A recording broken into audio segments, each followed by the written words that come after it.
Hey guys, हम लोग strategy की सीरीज़ को कर रहे हैं जिसको मैंने स्टेट वाइज स्ट्रैटेजी को डिवाइड कर दिया है। तो आज जो मैंने स्टेट लिया वो है मध्य प्रदेश। तो देखिए, मध्य प्रदेश को स्टार्ट के सबसे पहले ये पता होना चाहिए कि मध्य प्रदेश राज्य का जो गठन किया गया था वो कब किया गया था। तो 1 नवंबर 1956 को किया गया था। 1956 को किया गया था 1 नवंबर को। ओके, यहाँ की राजधानी जो है वो भोपाल है। इतना तो हमें इसका पता होना चाहिए। यहाँ का राजकीय वृक्ष बरगद है। राष्ट्र की जो पशु है वो बारहसिंगा है। और राज्य पक्षी की बात करी जाए तो दूध राज है। ठीक है। और यहाँ के जो प्रथम राज्यपाल थे वो पट्टाभी सीतारमैया थे। अब आते हैं इसके प्रेजेंट टाइम में क्या है। तो मध्य प्रदेश के जो चीफ मिनिस्टर जो मुख्यमंत्री हैं शिवराज सिंह चौहान हैं। यहाँ के जो गवर्नर है आनंदीबेन पटेल हैं। यहाँ की जो मिट्टी है, अगर पश्चिमी मध्य प्रदेश में देखा जाए तो काली मिट्टी पाई जाती है। और अगर उत्तर पूर्व में ऊपर की तरफ देखें तो जलोढ़ मिट्टी पाई जाती है। जलोढ़ मिट्टी का विस्तार भारत में सबसे ज़्यादा है। और दक्षिण पूर्व की बात करें तो उधर लाल मिट्टी पाई जाती है। जनजाति, यहाँ की जनजाति काफ़ी इम्पॉर्टेंट है। ठीक है, क्योंकि अगर सबसे ज़्यादा जनजातियाँ देखें तो कहाँ पाया जाता है, वो यहीं पे। तो सबसे ज़्यादा अगर जनजाति बोली जाए जनसंख्या के, वो गोंड जनजाति की है। तो भील, गोंड, मुंडा, कोल, लंबाडी, अबुमुमारिया, मूरिया, बैगा, कमार। ठीक है, तो ये जो है यहाँ की जनजातियाँ हैं इम्पॉर्टेंट। तो गोंड, भील, मुंडा, कोल, लंबाडी काफ़ी इम्पॉर्टेंट है। सबसे ज़्यादा अनुसूचित जनजाति जो है वो मध्य प्रदेश में पाई जाती है, दूसरे नंबर पे महाराष्ट्र में। और वैसे अगर कोई जनजाति की बात करें, गोंड जनजाति जो है वो सबसे ज़्यादा है। ठीक है। लोक नृत्य की बात करी जाए तो यहाँ का बारदी जो कि यादव नृत्य है, अहिरी नृत्य, लेहंगी, त्रितीली, जवारा और कर्मा। अब आते हैं राष्ट्रीय उद्यान पे। तो यहाँ के राष्ट्रीय उद्यान भी काफ़ी इंपॉर्टेंट है। नेशनल पार्क जो है तो कान्हा नेशनल पार्क काफ़ी इंपॉर्टेंट है। बांधवगढ़, माधव, संजय, वन विहार भोपाल में पड़ता है। पन्ना जो कि छतरपुर में पड़ता है। तो पन्ना जो है वो पन्ना टाइगर रिजर्व जो है उसे यूनेस्को बायोस्फीयर रिजर्व भी घोषित कर दिया गया है। ये आपको पता होना चाहिए। पन्ना टाइगर रिजर्व को यूनेस्को बायोस्फीयर रिजर्व घोषित किया गया है। सतपुरा, पेंच, मांडला, प्लांट फॉसिल्स नेशनल पार्क यहीं पे हैं। और नौरदेही वाइल्ड लाइफ सेंचुरी अभ्यारण्य जो है वो भी यहीं पे है। ठीक है। तो कान्हा, बांधवगढ़, माधव, संजय, वन विहार, पन्ना, सतपुरा, पेंच, मांडला, प्लांट फॉसिल्स जो है, इतने नेशनल पार्क और नौरदेही वाइल्ड लाइफ सेंचुरी यहाँ पे है। तो अगर टोटल वाइल्ड लाइफ सेंचुरी अगर अप्रॉक्स बोली जाए तो इंडिया में 553 हैं, जिसमें मध्य प्रदेश में ही सबसे ज़्यादा वाइल्ड लाइफ सेंचुरी है 36। और टोटल अगर नेशनल पार्क की बात करें जाए तो अप्रॉक्स 105 के करीब है। ठीक है। और मध्य प्रदेश और अंडमान निकोबार में सबसे ज़्यादा नेशनल पार्क पाए जाते हैं, अप्रॉक्स 9 के करीब। ठीक है। यहाँ की इम्पॉर्टेंट नदियाँ जो हैं वो नर्मदा, ताप्ती, चंबल, सिंध, बेतवा, केन, पार्वती को पारा भी कहते हैं, और सोन है। ठीक है। तो देखिए, नर्मदा और ताप्ती को जो मैंने गुजरात राज्य का पढ़ाया था तो उसमें बहुत अच्छे से बताया, तो उसको हम दोबारा डिस्कस नहीं करेंगे। अभी फ़िलहाल जो नदियाँ और बची हैं उनके बारे में डिस्कस करते हैं।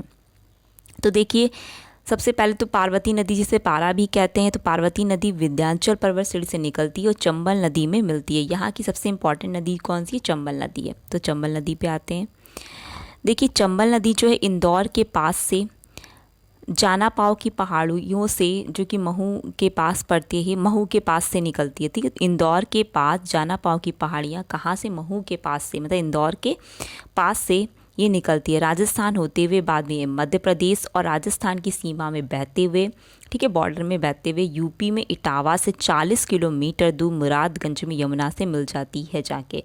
तो यमुना की सहायक नदी है चंबल नदी। तो कहाँ से निकलती है? जाना पाव की पहाड़ी से निकलती है, राजस्थान भी जाती है, फिर वहाँ पे दो मध्य प्रदेश राजस्थान की बॉर्डर बनाते हुए फिर यूपी में इटावा से 40 किलोमीटर दूर मुरादगंज में यमुना से मिल जाती है जाके।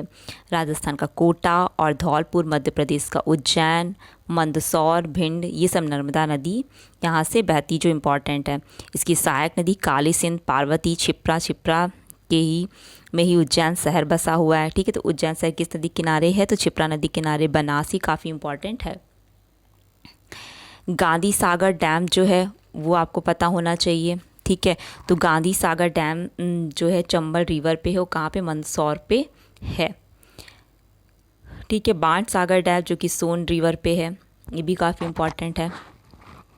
ठीक, दूसरी जो नदी हम लोगों ने देखी थी कौन सी, और चंबल के बारे में पढ़ लिया, सिंध नदी, तो ये भी काफ़ी इम्पॉर्टेंट नदी है। ओके, तो सिंध नदी जो है वो मध्य प्रदेश के विदिशा से निकलती है और फिर यूपी में जालौन के पास यमुना में मिल जाती है जाके। बेतवा की बात करें तो रायसेन जिले से निकलती है यूपी में ललितपुर होते हुए, फिर हमीरपुर में ये यमुना नदी से मिल जाती है जाके। तो पहले कौन सी, चंबल नदी यमुना से मिली, फिर सिंध नदी जालौन में मिली, बेतवा हमीरपुर में मिलती है जाके। ठीक है, बेतवा जो है वो रायसेन जिले से निकलती ललितपुर होते हुए हमीरपुर में मिल जाती है जाके। केन की बात करें तो कैमूर की पहाड़ियों में जबलपुर के पास से निकली है और बांदा में ये मिलती है जाके। ठीक, सोन नदी जो है, तो सोन नदी जो है इसका जो उद्गम है अमरकंटक की पहाड़ियाँ छत्तीसगढ़ में, वहाँ से निकलती है, मध्य प्रदेश में जाती है, मध्य प्रदेश से होते हुए यूपी के सोनभद्र जिले से होते हुए फिर ये बिहार में पटना के पास गंगा से मिल जाती है जाके। तो सोन जो है वो गंगा की सहायक नदी है और बाकी जो मैंने बताई वो सारी यमुना की सहायक नदी है। ठीक, चलिए आगे आते हैं।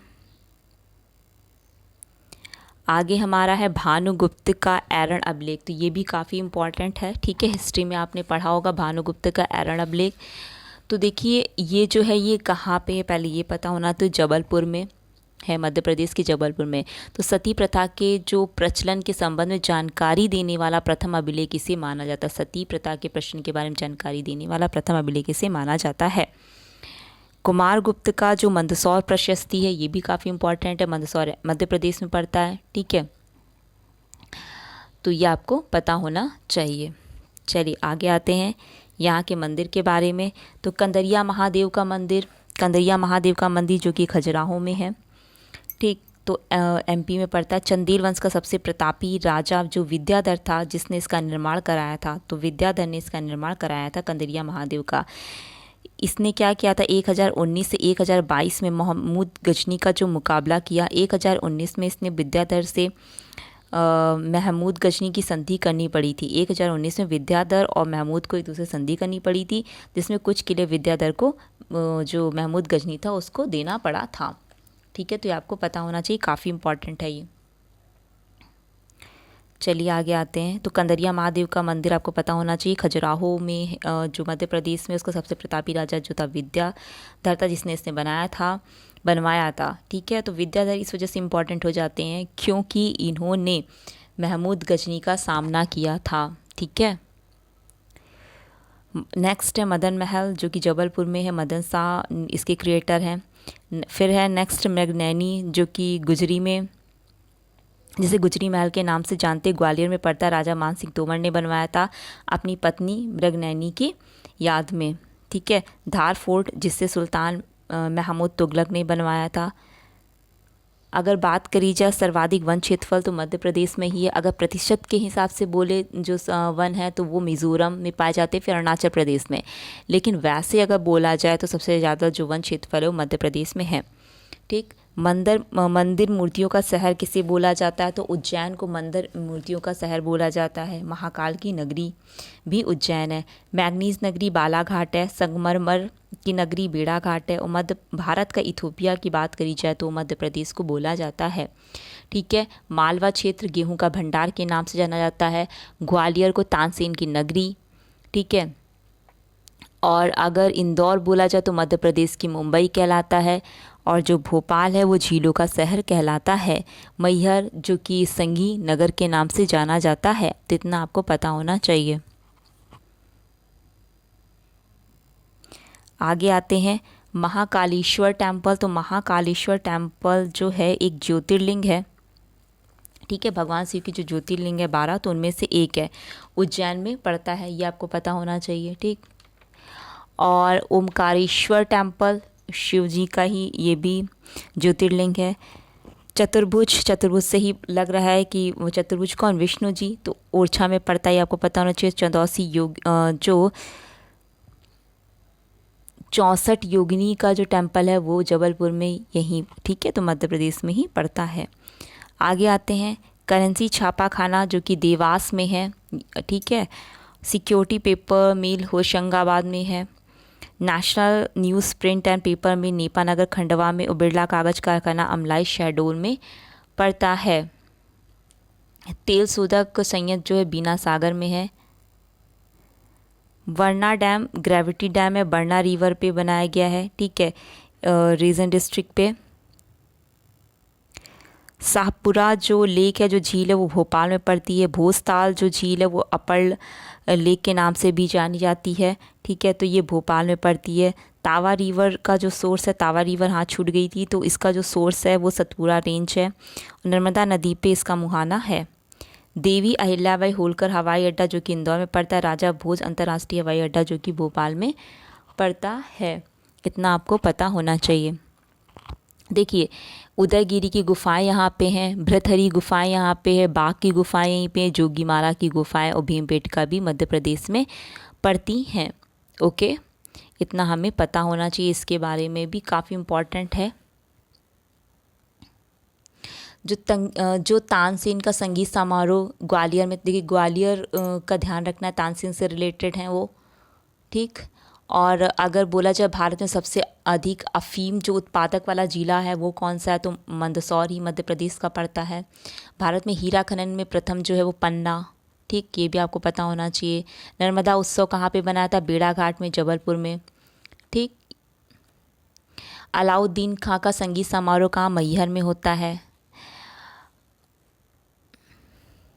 कुछ इम्पॉर्टेंट जो नगर हैं किस नदी किनारे बसे हुए, जैसे छिप्रा जो है उज्जैन जो है वो छिप्रा नदी किनारे है। धार जो है नर्मदा नदी किनारे है। राजगढ़ पार्वती नदी किनारे। पंचमढ़ी तवा और जबलपुर नर्मदा नदी के किनारे है, ठीक। चूना नगरी के नाम से कटनी को जाना जाता है। तो इतने इम्पॉर्टेंट जो मैंने तथ्य बताए हैं ये आपको पता होना चाहिए मध्य प्रदेश के। देखिए बहुत ही छोटे वीडियो में बहुत ज़्यादा मैंने कवर कर दिया है, ठीक है। चलिए, थैंक यू।